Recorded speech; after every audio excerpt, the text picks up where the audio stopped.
Muito obrigado, companheiro. Agora, a gente vai abrir para intervenções do plenário. Eu não peguei da... Quantas intervenções? Márcio ou Renato? Quantas intervenções? Tá ótimo. Quem quiser se inscrever, companheiro aí, pode vir 5 minutos? Pode ser o 10? 3? 3 minutinhos, companheiro. Eu recebi a recomendação aqui, eu tentei. Tentei, gente. Ninguém pode dizer que eu não tentei. Camarada, tá ótimo. Deixa eu anotar aqui. Acho melhor falar em português, né? Pode. Ok. Boa noite, tudo bem? Eu sou Victor Artavia, sou militante da corrente Internacional Socialismo Barbárie. Sou da Costa Rica, então falo portunhol e pode ser que fale um pouco espanhol devagar, pode ser para fazer algumas perguntas. Tenho primeiro uma pergunta para o senhor Jorge Altamira. Vou falar em espanhol melhor, devagar. Don Jorge, tenía una pregunta para usted porque en una declaración que había sacado Política Obrera, que creo que básicamente es lo que usted señaló acá, caracteriza como una guerra mundial no declarada. Y bueno, yo difiero de esa caracterización, creo que sí hay como hay guerra por procuración y una instrumentalización de la guerra en Ucrania por el imperialismo de la OTAN. También considero que Rusia es un imperialismo en reconstrucción con mucho desarrollo militar.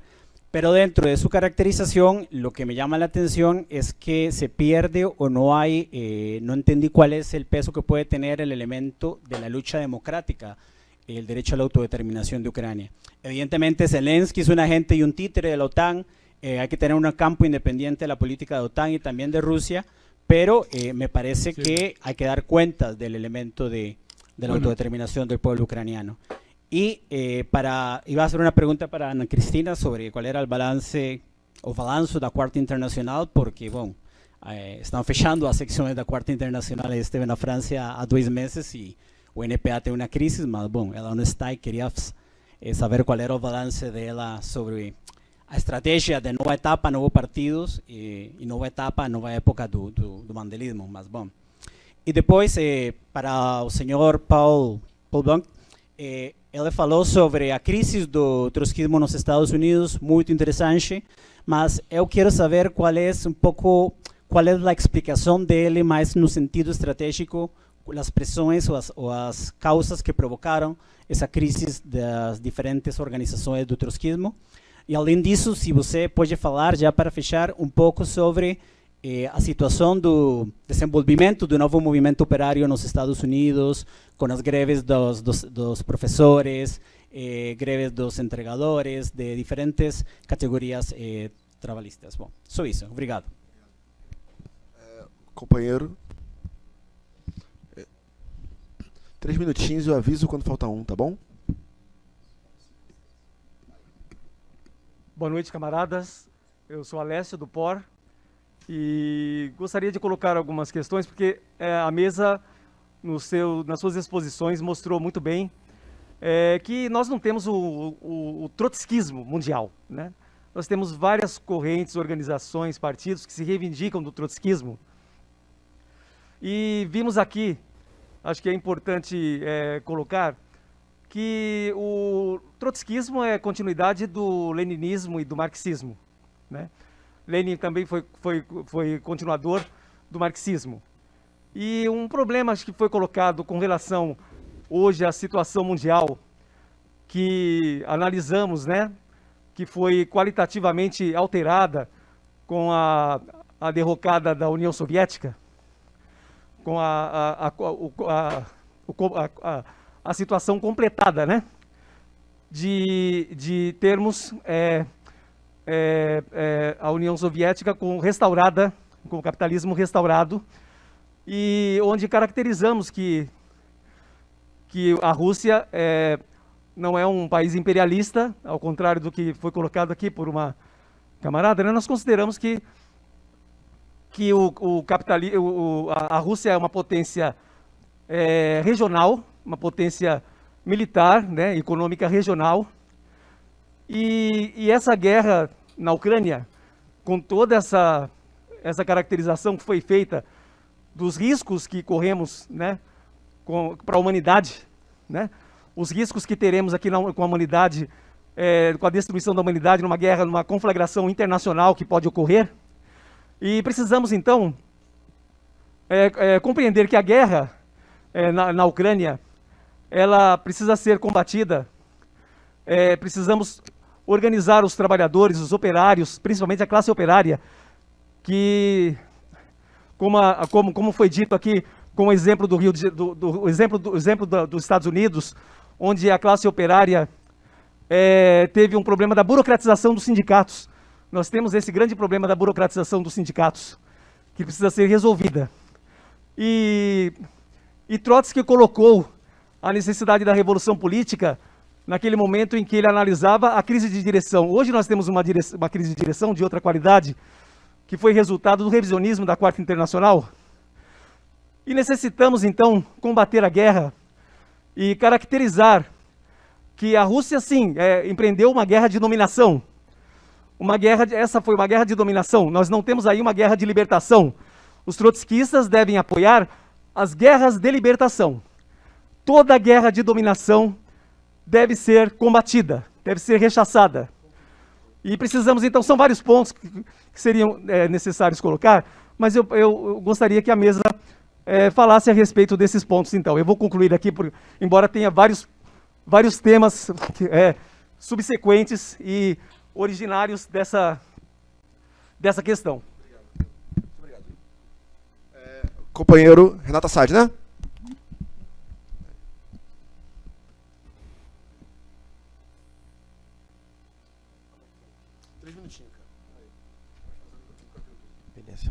Bom, boa noite a todos e a todas, boa noite à mesa, saudar a mesa, saudar também a organização desse evento, que acho que é fundamental a gente discutir sobre as bases do trotskismo, mas diante de um cenário que me parece consensual, de uma crise da esquerda revolucionária a nível internacional e de uma necessidade histórica do relançamento do marxismo para esse século. Minha pergunta vai para o Altamira, que fez uma reflexão e uma análise, por mais que breve, mas da qual eu coincido, sobre o processo de adaptação eleitoral da FITO, esse processo do qual nós, na Argentina, a partir do Novo MAS, também temos feito o debate em relação a essa adaptação. E aqui no Brasil, num passado recente, nós passamos por um processo também de adaptação em nossa avaliação do PSOL, partido que nós fazíamos parte e optamos pela ruptura.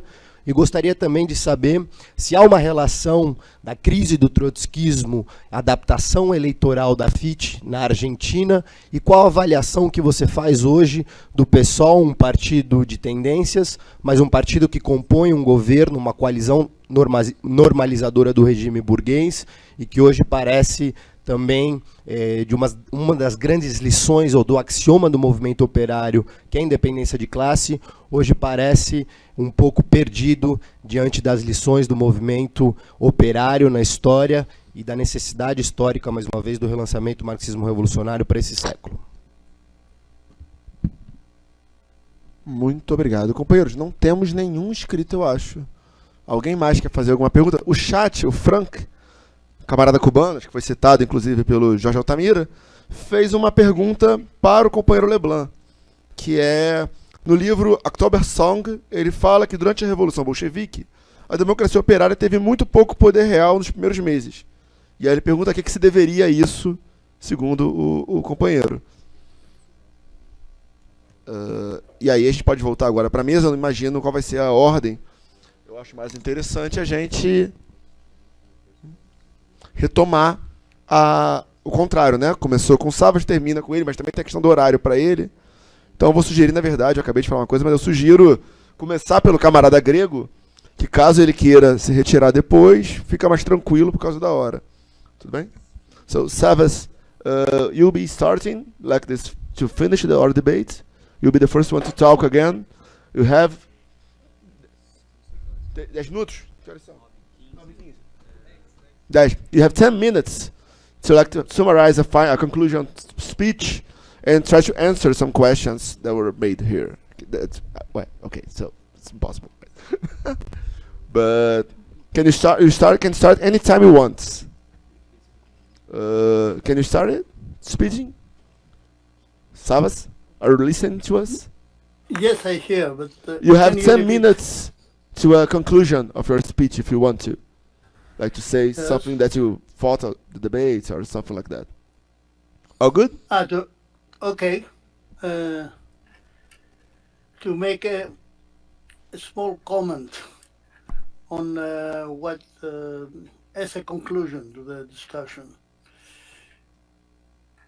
the future of the working class, not only in Greece, in Europe, or in Latin America, but all over the world, it depends in how we'll face this inflection point of history marked by the war.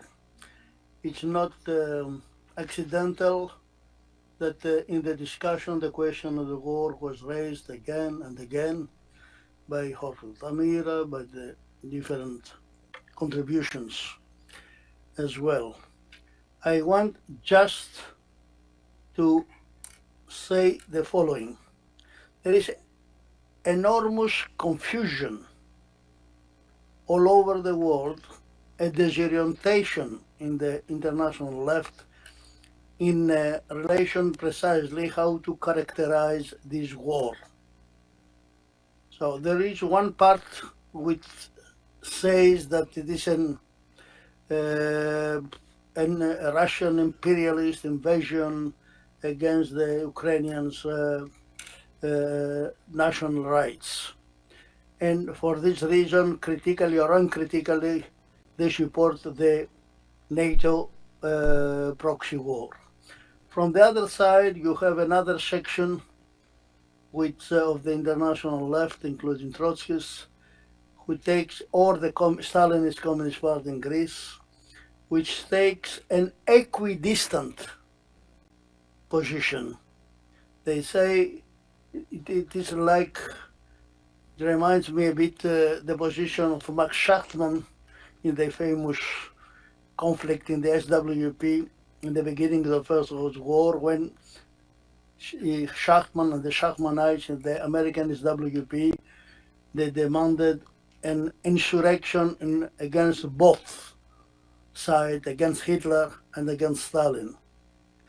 And now they say that, okay, both are very bad, both are imperialist, so there is no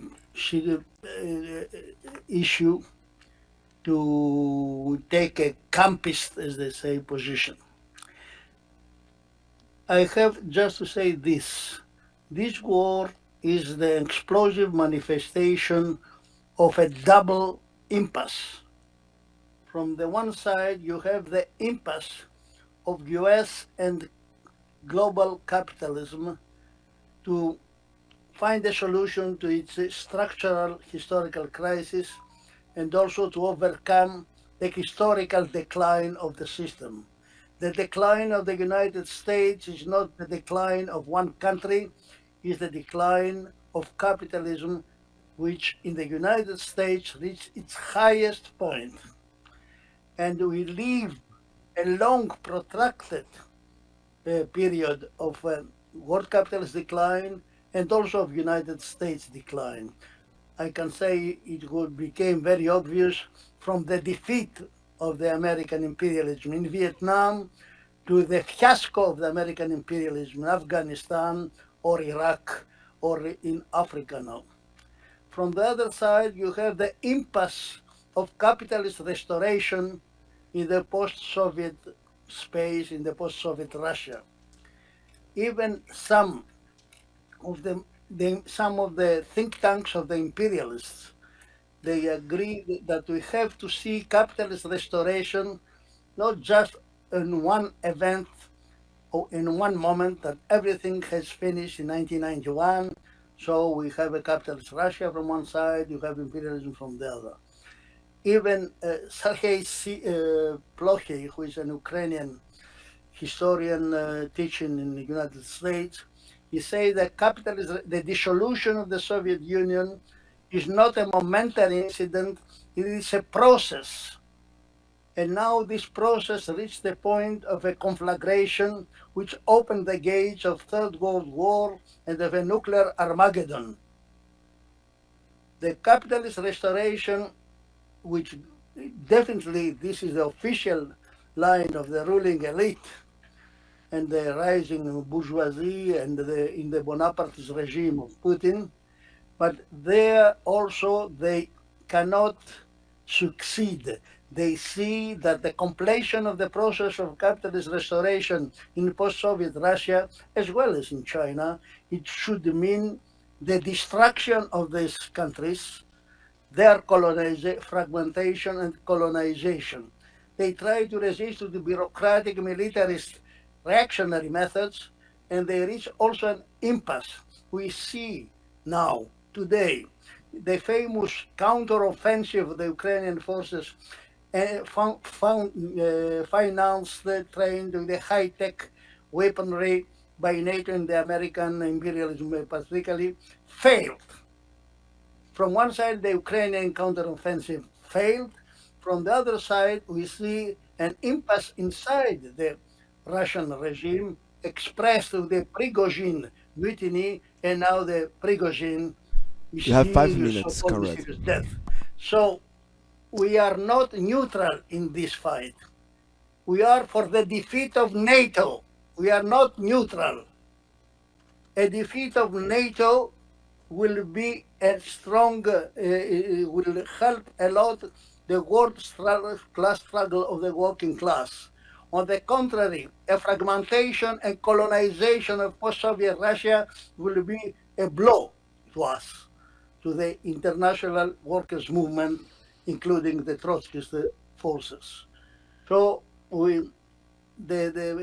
our position, and it is a minority position, but we are not neutral. We don't take equal distance. We are for the defeat of NATO, and we are for the revolutionary mobilization of the masses, both in the former Soviet space, as well in Europe and in America and in the global South against the common enemy. The only solution to this nightmare, which brings the humanity at the brink of the abyss of a catastrophe, combined with the climate catastrophe, with everything that we face in this third decade of the 21st century, the only way out from this double impasse, it is the renewal of the world socialist revolution. It means to renew the fight, to complete the work that started in October 1917 by the Bolsheviks, by Lenin, Trotsky, and the working class and peasantry, which overthrew Tsarism and capitalism in the weakest link of the international imperialist chain. This is our position. We fight for this position, and for this reason, I think also we became again the target of the Greek state, which is the servile servant of imperialism. After the electoral victory of the right wing, we have a chaotic situation developing in Greece, and at the same time, the last summit in Greece of the Balkan forces, Zelensky, Mitsotakis, etc., shows that Greece and the Balkans are an integral part of this world. For this reason, we are so, we insist in this way. We are slandered to be Putinist or etc. We reject all the slanders. We are for a socialist way out, for a revolutionary exit from this labyrinth that the contradictions of a system in decline, of the death agony of capitalism that rightly Trotsky had said, we are in. Thank you very much. That's what I have to say.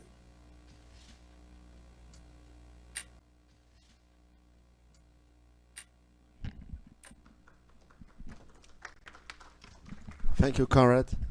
Now, Paul. My turn? Yeah, yes, your turn, Paul. Okay. What?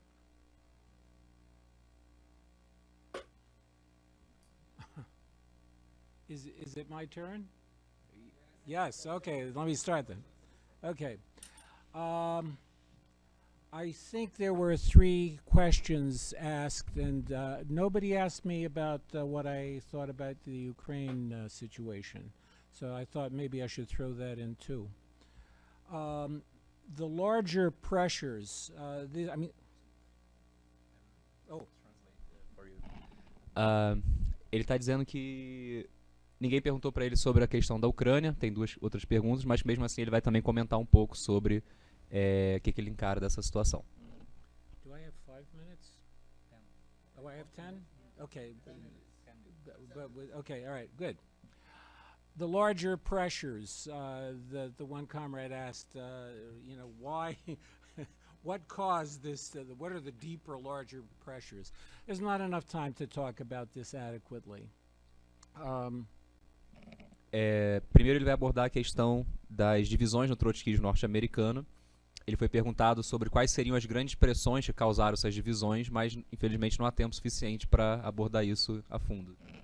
Next question. No. So I'll say a few things. One thing is, my dad was a trade union organizer.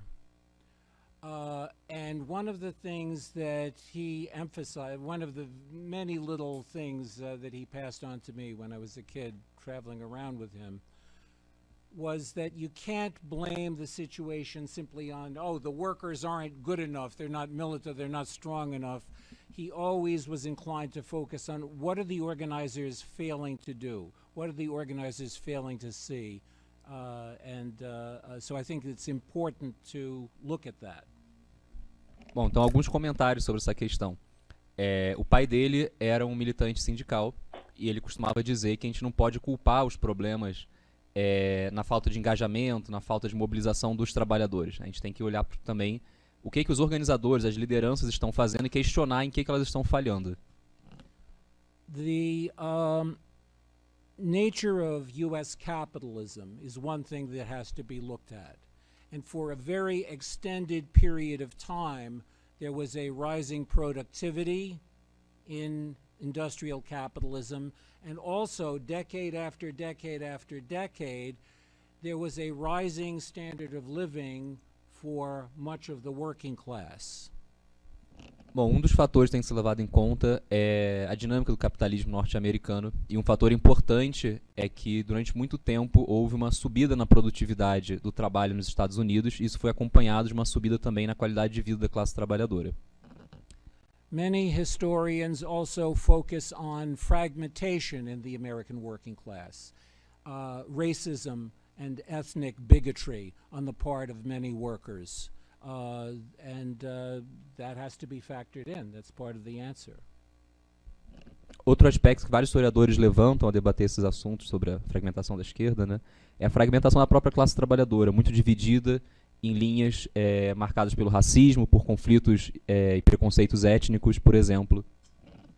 Even so, if you take a look at U.S. labor history, you see a long-term continuity, at least from the end of the Civil War and even before, down through the 19th century and into the 20th century and into the 1930s, a radical continuity and development of a radical consciousness and movement within the working class. Apesar desses fatores, se a gente olha para a história do movimento operário nos Estados Unidos, desde a Guerra Civil há uma continuidade na tradição de radicalização, de mobilização, de construção de uma consciência radical por parte desse movimento. Then came World War II, which changed everything. And after World War II came the Cold War and the anti-communist onslaught in the United States. And these things together helped to smash the left wing of the labor movement, largely led by the Communist Party, but it wasn't just the Communist Party that was being smashed. Bom, essa continuidade ela foi rompida com o advento da Segunda Guerra Mundial, que mudou totalmente a configuração desse movimento operário, e na sequência também com a Guerra Fria e todo o massacre anticomunista que atingiu, sobretudo, e esmagou a ala esquerda do movimento operário. Isso afetou principalmente o Partido Comunista, mas não apenas ele, que sofreu com esse processo de ruptura nessa continuidade radical. the early Trotskyist movement in the United States was built by people who had been immersed in that radical labor subculture of the Knights of Labor, the industrial workers of the world, the IWW, the early Socialist Party, and the early Communist Party, and then the big battles of the 1930s. A origem do trotskismo norte-americano, né, os seus fundadores, eles estavam imersos nessa cultura radical do movimento operário. Eles vinham do IWW, do primeiro antigo Partido Socialista, do inicial Partido Comunista e principalmente nas grandes batalhas de classe dos anos 30. Those of us who flooded into the Socialist Workers' Party later in the 1960s and the 1970s around the anti-imperialist struggle against the U.S. Onslaught in Vietnam. We came into a different organization and we came from a different experience than these older comrades. We read Lenin and Trotsky and James P. Cannon and the others. We identified with, we quoted them, and we didn't understand them because they were writing about a different reality than the one that we came into. Já a geração do trotskismo, que vem à tona nos anos 60, ela surge no contexto das lutas anti-imperialistas, principalmente a luta contra a guerra do Vietnã, mas é uma experiência totalmente diferente, dentro de organizações diferentes, e por mais que eles lessem e citassem Lenin, Trotsky, James P. Cannon, que é um dos fundadores do trotskismo norte-americano, eles não entendiam verdadeiramente aquilo que eles estavam citando e lendo, porque aquilo fazia referência a uma outra realidade de outros tempos. So one of the larger pressures that has to be factored in is that terrible rupture of the labor radical subculture that had existed for close to a century. There's more that needs to be said, but now I'll move on to the next question. Então, por mais que tenha outras coisas que devam ser ditas, certamente um dos grandes fatores para explicar essa situação de fragmentação, de crise do trotskismo nos Estados Unidos, fatores de pressão, é essa enorme ruptura que houve na tradição do radicalismo, nessa ruptura de geração, inclusive, dentro do trotskismo norte-americano. E agora ele vai para outra questão. So what do I think of the current union struggles and strikes? I'm in favor of them. And they are very significant stirrings. 5 minutes. They are, 5 minutes. Okay, good. They are significant stirrings. And it's too early to make a judgment. So we'll see. We'll see. Huh? Stirring, ferment. Yeah. Na pergunta sobre qual a visão dele sobre as recentes lutas por sindicalização, pelas recentes greves, bom, ele disse que em primeiro lugar ele é a favor disso, mas que ainda é cedo para analisar a fundo, porque elas ainda estão se fermentando, ainda estão se construindo. Regarding the important question that Frank, our Cuban comrade, has asked, what happened to workers' democracy in the USSR? Why didn't it last? And there are two major, I wrote a whole book trying to wrestle with that. October Song is the name of it. And I've been wrestling with it a lot, and we all have. And Trotsky wrestled with it also. And Trotsky came up with, and others of us have come up with two major things. One is, bom, para a terceira pergunta, feita pelo Frank, sobre o que aconteceu com a democracia proletária na União Soviética, né? Por que ela perdeu espaço, por que ela foi dissolvida, e ele aponta que isso é algo que ele tem há muito tempo lidado nas suas reflexões, que ele tem um livro inteiro dedicado a esse debate, que é o October Song, não está traduzido ao português, mas seria a Canção de Outubro, e várias outras pessoas ao longo desses anos todos, desde a Revolução, têm tentado lidar com esse debate, não só o Trotsky, que dedicou boa parte da vida a isso, mas nós e outras pessoas, enfim, temos enfrentado essa questão de o que houve com a democracia proletária dentro da União Soviética. E aí tem duas questões que ele vai apontar. Lenin and Trotsky and their comrades made the revolution knowing that this was not just happening in Russia, that there was a revolutionary wave spreading generated by the imperialist war that was doing damage to the working class throughout much of the world, and that there would be revolutionary upsurges elsewhere, and there were. But these revolutionary upsurges were defeated. Part of the strategy of the Bolsheviks was that they were beginning the revolutionary process, and they would be joined by comrades around the world. Então, um fator é, quando a revolução ocorreu na Rússia, Lenin, Trotsky, os camaradas deles, sabiam que eles não estavam atuando isolados apenas naquele país. Eles sabiam que havia uma onda de levantes revolucionários acontecendo em outras partes da Europa, e parte da estratégia deles era apostar que a Revolução Russa ia ser apenas um gatilho, um iniciador de outros levantes revolucionários vitoriosos na região. And there was an onslaught, instead of a triumph of there was an onslaught against the revolution. There was invasion by the capitalist powers. There was an attempt to strangle the early Soviet Republic economically. There was a massive funding operation for the anti-revolutionary armies during the Civil War. There was a collapse of the economy brought on by this and by mistakes that were made by the Bolsheviks, the Bolshevik workers who were trying to figure out how to run this damned economy. This created a catastrophe within which the early beginnings of workers' democracy could not endure. Bom, ao invés desse triunfo dos levantes revolucionários fora da Rússia, o que aconteceu foi um massacre desses levantes. Uma série de fatores tem que ser levados em conta aí. A invasão imperialista que ocorreu durante os primeiros anos, o estrangulamento econômico causado pelas potências imperialistas, o financiamento de grupos contra-revolucionários dentro da Rússia e o próprio colapso da economia dentro da União Soviética, causado em parte, inclusive, por erros dos bolcheviques que estavam ainda aprendendo a lidar com aquela realidade. Isso causou uma verdadeira catástrofe, que foi o contexto no qual a democracia proletária tentou se desenvolver, mas não foi possível.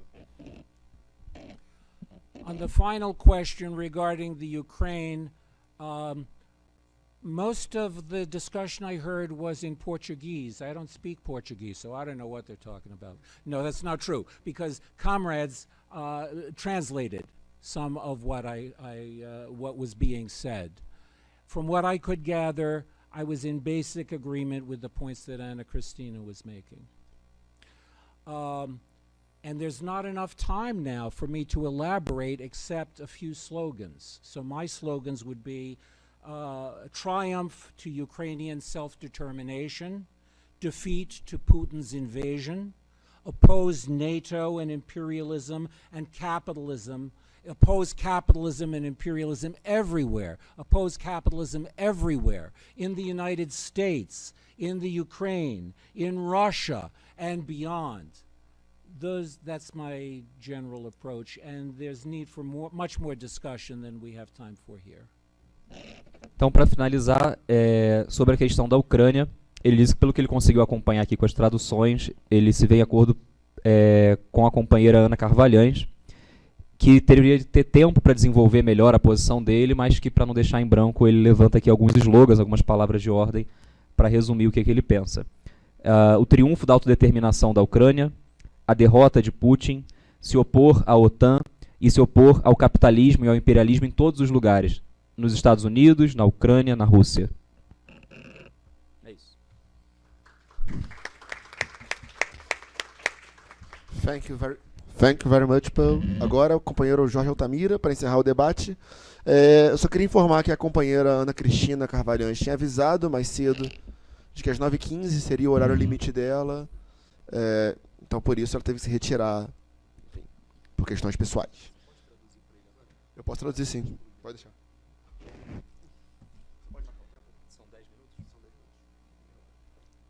La primera pregunta que hicieron tiene que ver con el resto del debate, que ha quedado de la autodeterminación de Ucrania. Para Putin, Ucrania pertenece de algún modo a Rusia. Yo escuché a un putiniano decir que esta era una guerra civil interna de Rusia y por lo tanto que es una cuestión nacional de Rusia.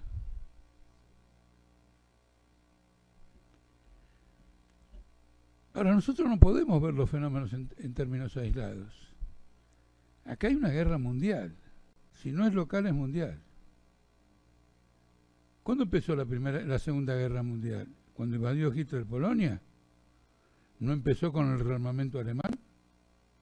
Todas las potencias imperialistas dejaron que se violara el Tratado de Versalles, que prohibía que Alemania tuviera un ejército. Desde el momento que nadie abrió la boca y estuvo el rearme alemán, cualquiera podía decir, se viene la guerra. Esto es un acto de guerra. En el Tratado de Múnich, donde se alcanzó la paz, y Trotsky escribió que era un engaño de los que firmaron y un engaño para los pueblos, ahora dice, ahora que se firmó el Tratado de Múnich, ahora es la guerra, porque le habilitaron algunas conquistas territoriales en Checoslovaquia a Hitler. ¿Cuál es la fecha de declaración de una guerra? Los historiadores dirán cuándo es la fecha de declaración de esta guerra, pero esto es una guerra mundial, no es local. La OTAN no está en guerra por Rusia, por Ucrania. No está en guerra por Rusia. ¿Cómo en una guerra por Ucrania? Además es una guerra sistemáticamente preparada. Por ejemplo, la señora Angela Merkel dijo lo siguiente.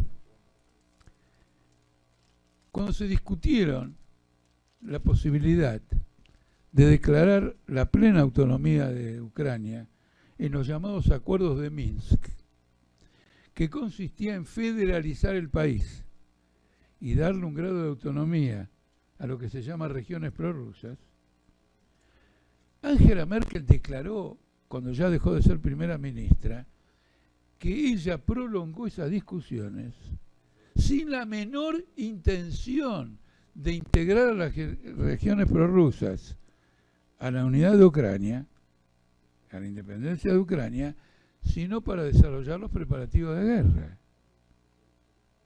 Lo declaró ella, está en todos lados. La señora, hay un desfile de mujeres en el mundo de esta explosión feminista, Victoria Nuland, que operó desde la plaza de la independencia de Kiev en el levantamiento que derrocó al gobierno prorruso, ella estaba ahí, con 14 grados bajo cero. Es subsecretaria de Estado. En una famosa declaración televisiva, que como anécdota digo que la vi de casualidad por el noticiero de Perú, por un noticiero de Perú, dijo que nuestro objetivo es llegar a Moscú. ¿Cómo se puede ignorar que eso es una guerra internacional? Y en la guerra internacional, las cuestiones de las autonomías de los pueblos pequeños quedan subordinados al desenlace de la guerra. Esto primero lo dijo Lenin con relación a Serbia. Serbia tenía un auténtico derecho nacional respecto al imperio austrohúngaro y quería que se defendieran los intereses de Serbia. El que apoyara los intereses de Serbia iba a conquistar el apoyo de Serbia en la guerra. Lenin dijo, totalmente de acuerdo con los derechos de Serbia, pero esto es una guerra imperialista, esto no es una guerra por los derechos de Serbia. Con un ejército armado hasta los dientes, entrenado y formado por la OTAN, Ucrania ya perdió en esta guerra ya perdió la autonomía que tenía. Completamente. No tiene sentido. Pero además hay otro problema más general. Los que apoyan a la OTAN han apoyado muchos procesos previos con el concepto de que son revoluciones democráticas. Es decir, hay un dictador, además tampoco muy amigable, hay dictadores amigables con el pueblo, tampoco amigables con el pueblo, lo derrocan, democracia. Antes que ocurriera todo esto, nosotros en América Latina ya habíamos acuñado el término contrarrevoluciones democráticas.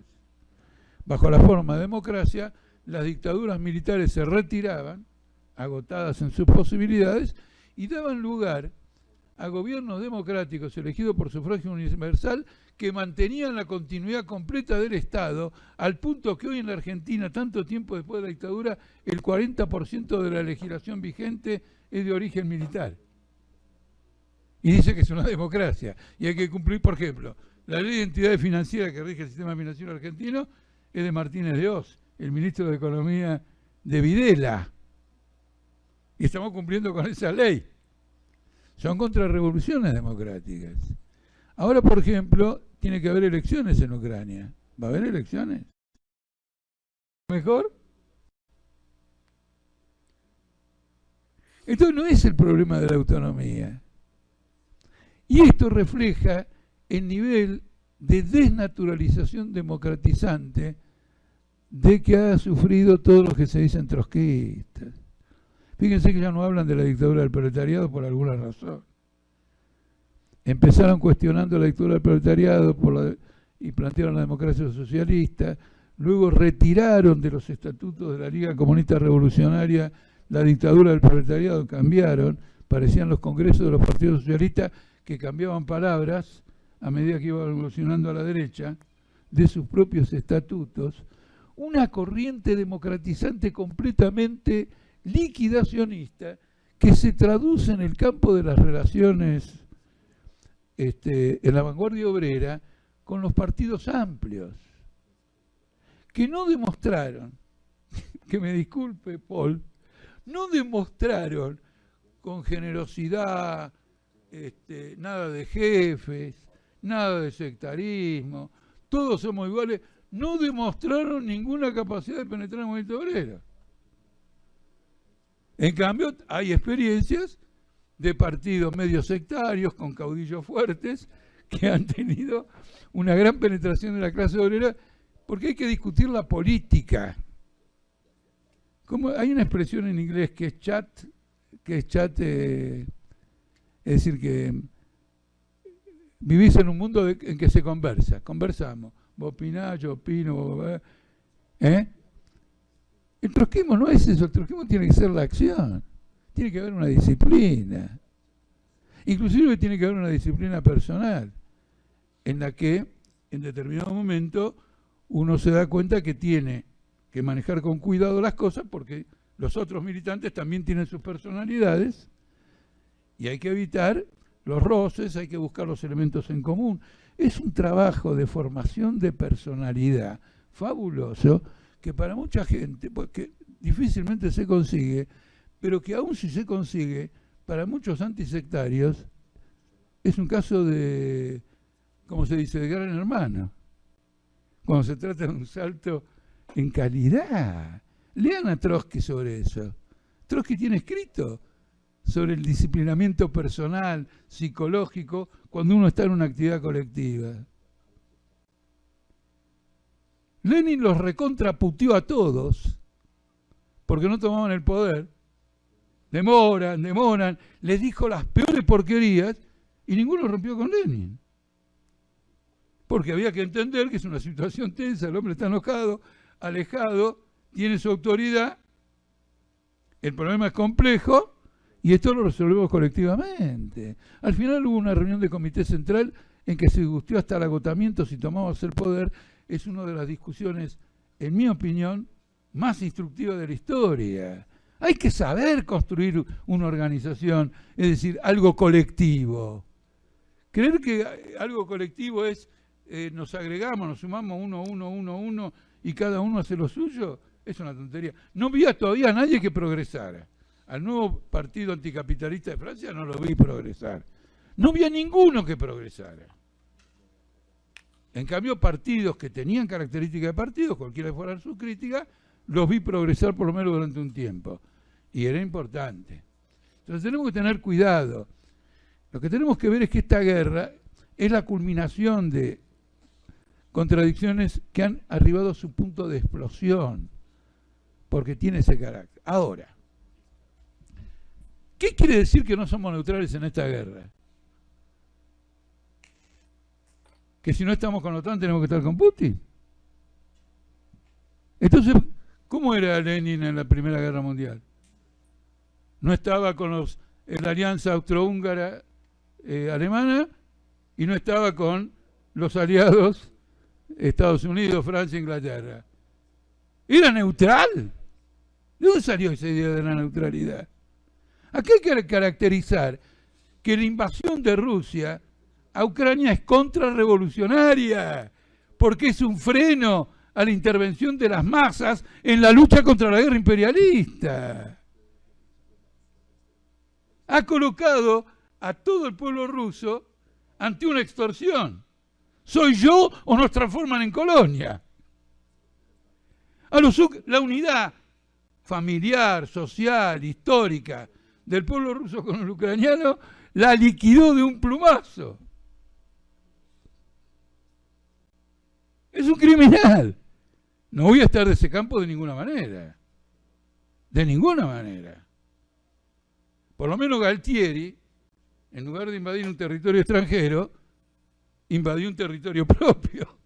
Tenía una excusa mejor que la de Putin.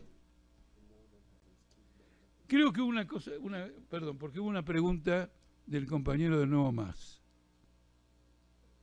Fue en Bora. No.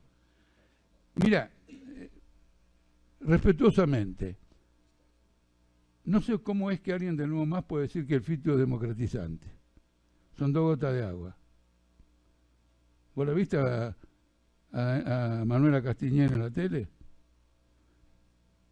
Es el show del democratismo.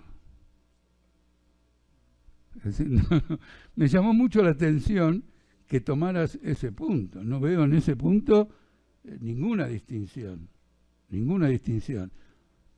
Le hablan a la opinión pública, no le hablan a la clase obrera. Entonces dice, ¿cuál era el eslogan del FITU? Levantar izquierda, que además está mal, porque la izquierda levanta a la derecha, que es con la cual se golpea. Esto es simbólico, esto es real, lo establecieron los alemanes. Pero dejemos de lado, levantar izquierda, hay una hiperinflación del 120%. ¿Por qué no levantamos los obreros contra la hiperinflación, contra Massa, contra todo? Tiene un discurso combativo, pelear, golpear, marcar un rumbo político, sin especulación electoral, procurando sí atender a cómo el obrero está viendo los problemas para recoger el guante y establecer un diálogo. ¿No es cierto? Porque la clase obrera argentina está sufriendo una profunda extorsión. Con el cuento de la amenaza de la derecha, el peronismo la quiere seguir teniendo atada. Y lo que ha logrado es que una parte de la clase obrera misma, de las fábricas, minoría, pero una parte importante, votara por la derecha. Porque además, ese es mi ley, por mi ley. Y en el lenguaje argentino, el kirchnerismo es la izquierda. Entonces, eso ha sido muy útil a la demagogia de Milei para golpear. Que sin embargo, dijo que el problema más importante de Argentina, escuchen bien, el problema más grande que hay que liquidar, terminar en la Argentina, es el socialismo. Porque los obreros, dice este país, tienen una tendencia natural al socialismo. Y hay que liquidarlo. ¿Cómo? Privatizando todo, que cada uno se arregle por su cuenta, ¿no es cierto? Que no haya ningún sostenimiento estatal. No hay derechos si no se los puede financiar. Ahora él decide si los puede financiar, entonces no hay derechos. Quiero decir, el derecho laboral, el derecho al trabajo, etc. No hubo una campaña combativa y el resultado fue un derrumbe. El Nuevo Más no pasó las PASO y estaba más cerca que nadie de los menores. Bueno. ¿Puede ganar Milei? Sí, claro que puede ganar. Bueno, continúo. ¿Qué fala? Acá no fala nada. Estou só cumprindo as ordens aqui. No, ocurre lo siguiente. Es una elección muy incierta, porque el país está sobre ascuas. Sí, está convulsivo. Todo el país está muy convulsivo. Todos los días pasa algo que altera la opinión política, en todo momento, etc. Y hay un gran trabajo de disciplinamiento de Milei, porque el FMI, la banca norteamericana, no quieren la dolarización. Entonces se está influyendo en la composición del gobierno de Milei. Y lo que es interesante de esto, muy interesante, porque la derecha, no Milei, la otra derecha, ya era número puesto para hacer gobierno.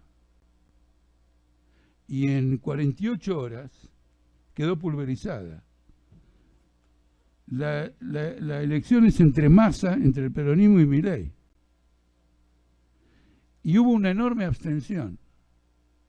Por lo tanto, si los que no fueron a votar van a votar, inclinan la balanza de un lado u otro.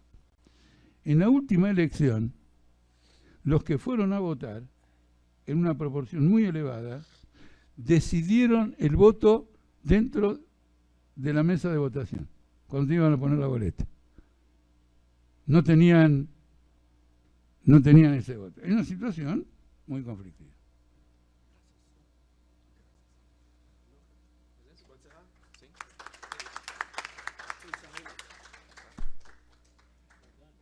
Bom, então com esses excelentes debates, essas falas aqui dos vários companheiros, a gente encerra essa penúltima mesa presencial. Só uma pergunta, só uma coisa. O Frank me escreveu. Oi? O Frank mandou uma pergunta. Mandou uma pergunta porque falou que tinha problema de conexão com vocês. Não sei. Y la pregunta, ¿hay entonces otros tipos de imperialismos? Esta pregunta te la hice en YouTube, pero no la ven. Não vi. Lo contesto a él personalmente. Sim, melhor. Bom, o debate poderia continuar aqui por horas, mas já é bem tarde, a gente tem que inclusive entregar o auditório.